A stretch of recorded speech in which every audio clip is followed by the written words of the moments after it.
विधानसभा चुनाव में भाजपा ने प्रधानमंत्री आवास योजना को बड़ा मुद्दा बनाया और भाजपा की सरकार अपनी तारीफ खुद करते नहीं थकती।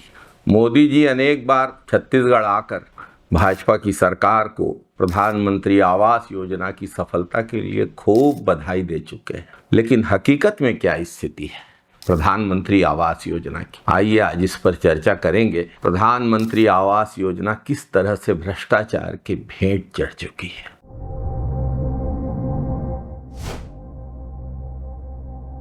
नमस्कार साथियों, प्रधानमंत्री आवास योजना में अधूरे मकानों को पूरा बताया जा रहा है। मृतकों को जिंदा बताकर भुगतान निकाल लिया जा रहा है। ठेकेदार हितग्राहियों के नाम पर आया पैसा निकाल कर फरार हो रहे हैं। ये है प्रधानमंत्री आवास योजना की सच्चाई। साथियों, डबल इंजन सरकार, डबल लूट होना स्वाभाविक, भ्रष्टाचार का बोलाबाला, जनता बेहद परेशान, बेहद दुखद। मजदूर हो, किसान हो, किसी की कोई सुनवाई नहीं है। ताजा मामला प्रधानमंत्री आवास योजना के तहत राज्य में हो रहे भ्रष्टाचार का है। जो योजना बनी थी गरीबों को उनके सिर पर छत देने के लिए, इंदिरा आवास योजना नाम था, इसका नाम बदल दिया गया, प्रधानमंत्री आवास योजना किया गया।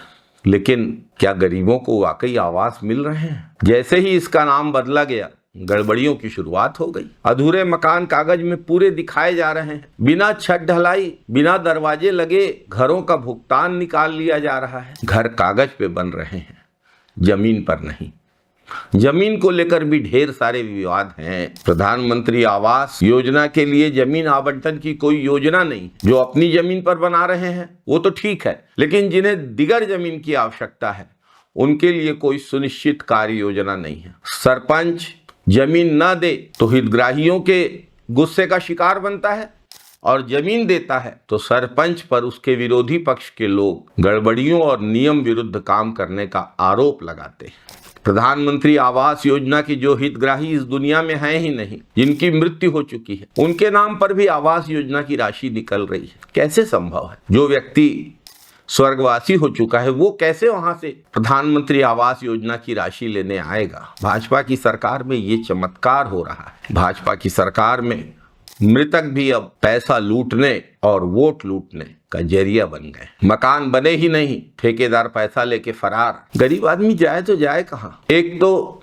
1,20,000 रुपए भर मिलता है, वो भी किस्तों में मिलता है। सीमेंट के दाम, छड़ के दाम, निर्माण सामग्री के दाम आसमान छू रहे हैं। लोग घर बनाए या बैंकों के चक्कर लगाएं पैसों के लिए। और इतना सारा भ्रष्टाचार। जो आवास मित्र बनाए गए हैं उनमें से कुछ लोग तो बहुत ईमानदारी से अपने काम का निर्वाह कर रहे हैं, लेकिन बहुत सारे आवास मित्र आवास शत्रु की भी भूमिका में नजर आते हैं, हितग्राहियों के शत्रु की भूमिका में नजर आ रहे हैं। भाजपा सरकार इस अव्यवस्था को सुधारना ही नहीं चाहती। गड़बड़ियों के लिए जिम्मेदार अफसरों पर कोई कार्यवाही नहीं हो रही है। आखिर प्रधानमंत्री आवास योजना में ये लूट, ये भ्रष्टाचार, ये अनियमितता, ये गड़बड़ी किसके संरक्षण में चल रही है? ये जानने का हक छत्तीसगढ़ की जनता को है। यही है भाजपा का डबल इंजन मॉडल। जनता ने तो रिजेक्ट कर दिया है। प्रधानमंत्री आवास योजना जब तक इंदिरा आवास योजना थी तब तक गरीबों के लिए थी, लेकिन प्रधानमंत्री का नाम जुड़ने के बाद छत्तीसगढ़ में यह योजना भ्रष्टाचार की एटीएम मशीन बना दी गई। कांग्रेस की सरकार ने भ्रष्टाचार पे रोक लगाई तो केंद्र के आवंटन को रोका गया। भाजपा ने उसको मुद्दा बनाया और भाजपा की सरकार बनने के बाद 2 साल से ये हाल है। समझ में ही नहीं आ रहा है कि 5 साल में छत्तीसगढ़ का क्या हाल होगा, छत्तीसगढ़ में जनता के खजाने से आ रहे पैसों का क्या हाल होगा और छत्तीसगढ़ के गरीबों का क्या हाल होगा। कहाँ तो तय था चिरागा हर एक घर के लिए, कहाँ चिराग मयस्सर नहीं शहर के लिए। इन दरख्तों के साये में धूप लगती है, चलो कहीं और चले उम्र भर के लिए। जय छत्तीसगढ़, जय जय छत्तीसगढ़। जय हिंद साथियों, वंदे मातरम साथियों।